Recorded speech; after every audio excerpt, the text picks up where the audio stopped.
Bien, merci Mounir, je vais me mettre debout pour mieux vous voir. D'abord, je suis venu pour plusieurs raisons. La première, c'est évidemment de vous féliciter de ce que vous avez fait. C'est absolument formidable et c'est typiquement le genre de choses que l'on attend. Et comme vient de le dire Mounir, j'espère que ça va aller plus loin, aussi bien en termes de montant que même en termes de contagion. C'est-à-dire qu'il y ait d'autres fonds EdTech français puissants dans les temps à venir. C'est vraiment tout ce que l'on peut nous souhaiter à tous. Et donc bravo pour tout ce que vous avez décrit tout à l'heure et tout ce que vous nous avez montré, même si c'était qu'un premier échantillon, mais un échantillon de grande qualité. Donc en venant avec Mounir ce soir, on a voulu évidemment vous donner plusieurs messages. Le premier, c'est notre unité. Ce gouvernement est très uni autour de ces enjeux, et donc c'est Mounir le pivot évidemment de l'ensemble des enjeux numériques. Et il a cité la ministre du Travail, on pourrait citer la ministre de la Santé, on pourrait citer la ministre de la Culture, on pourrait citer la ministre des Sports. À chaque fois, il y a une dimension numérique que nous voulons faire avancer ensemble. Et évidemment, l'éducation est dans un rôle tout particulier. Alors en ce qui me concerne, vous n'avez absolument pas besoin de me convaincre sur l'intérêt de ce que vous faites, les perspectives qui s'ouvrent, etc., puisque je le suis depuis toujours, et je sais à quel point nous avons besoin d'aller de l'avant sur ce point.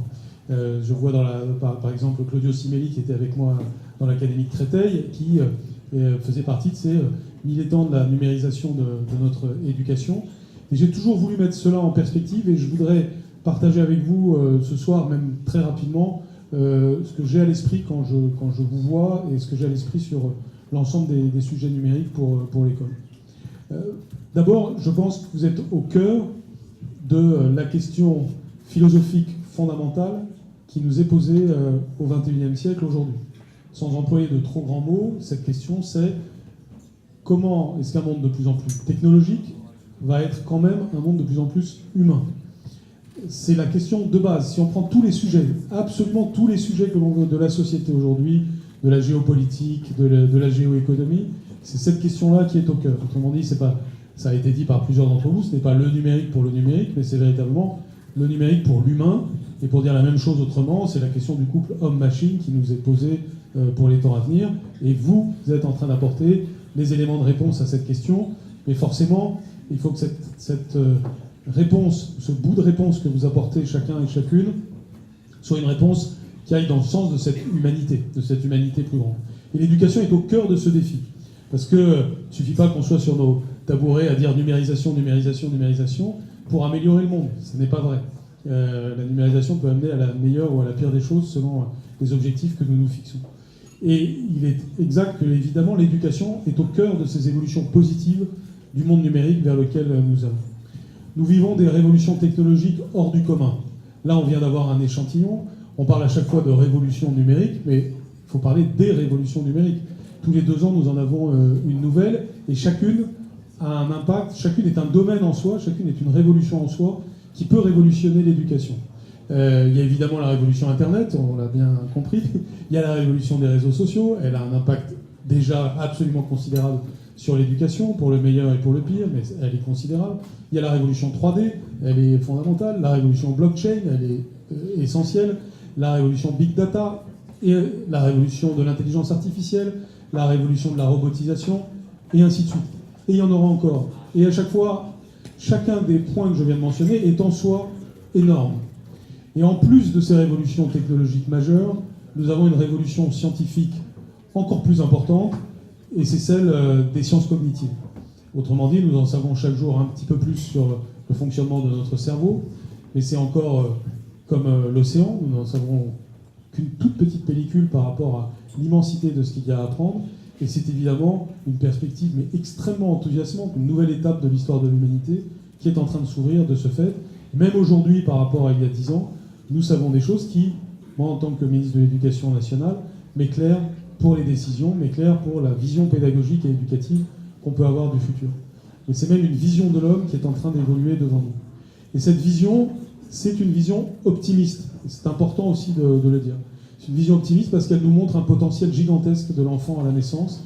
Et ce potentiel gigantesque qui peut être augmenté, si vous me permettez cette expression, grâce évidemment aux différentes stimulations que nous pouvons avoir au travers de l'éducation. C'est d'abord la stimulation affective, ça personne ne le remplacera jamais.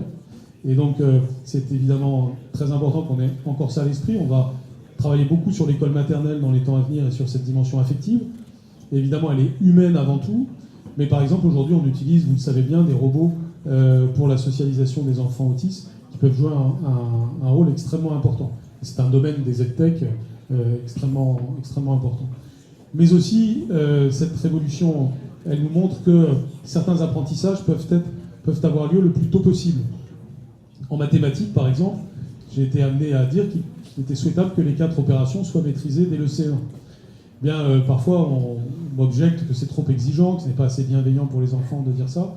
Je considère qu'en disant ça, je suis au contraire de la plus haute bienveillance, de la plus grande bienveillance possible pour les enfants. Parce que, premièrement, les sciences cognitives nous montrent que ces choses-là doivent être ancrées le plus tôt possible chez l'enfant. Et deuxièmement, les technologies nouvelles permettent d'aider à ce que les enfants soient en situation de pouvoir avoir ce socle fondamental au début de la vie. Et ce qui a été dit par exemple tout à l'heure sur la capacité de personnalisation des parcours grâce à l'intelligence artificielle, c'est absolument fondamental. Donc vous le voyez, vous aurez au cours des années qui viennent une équipe gouvernementale qui va aller dans le sens évidemment du développement de ces EdTech. Pour des raisons profondément humanistes d'abord, mais aussi pour des raisons évidemment pédagogiques et éducatives, et puis pour des raisons économiques. Nous devons encourager évidemment les EdTech en tant qu'industrie française capable de se projeter dans le monde. Si je prends ma journée d'aujourd'hui, j'ai été amené au moins 4 fois à faire référence à ça aujourd'hui sous des angles différents. Par exemple, juste avant de venir, j'ai été interrogé par les sénateurs sur les manuels scolaires. Je ne vais pas vous développer toute ma réponse, mais ma réponse était évidemment une réponse de nature pédagogique et une réponse de nature économique. Un éditeur de demain s'occupe évidemment de manuels en papier, mais aussi de sa prolongation numérique, mais aussi et peut-être surtout des EdTech qui vont aller autour de cela, et qui ne se résument pas d'ailleurs à ce qu'on appelle la société des écrans, puisque si on parle par exemple des robots, c'est encore tout autre chose. Donc il y a un monde qui se dessine, et c'est avec un fonds comme celui-là, et avec les différentes initiatives que vous prenez les uns et les autres, ce monde que vous êtes en train de dessiner. Je ne le vois pas comme une baguette magique, et j'insiste très souvent sur ce point-là, et c'est pourquoi il y a quelques principes qui vont régler l'action que l'on va mener en la matière. Il y a d'abord un principe de discernement. Ce principe de discernement, c'est en quoi chacune des idées est bonne pour les enfants. C'est aussi simple que ça. Et le discernement, par exemple, c'est certainement pas le tout numérique à l'école primaire, mais c'est au contraire une alchimie bien réussie. Alors même que nous savons, par exemple, et il faut le dire, qu'aujourd'hui on a des études de santé publique qui sont inquiétantes sur l'addiction des enfants aux écrans avant 7 ans. Et donc, il est extrêmement important que les acteurs du numérique que vous êtes soyez porteurs de ces réalités. Parce que pour rendre crédibles les aspects positifs de ce que vous apportez, il faut aussi être lucide sur les aspects négatifs qui peuvent exister, et ça c'est un point très important. Donc le discernement, c'est très important, la nature même de ce que l'on apporte, les contenus de ce que l'on apporte. Et donc notamment la complémentarité professeur-machine.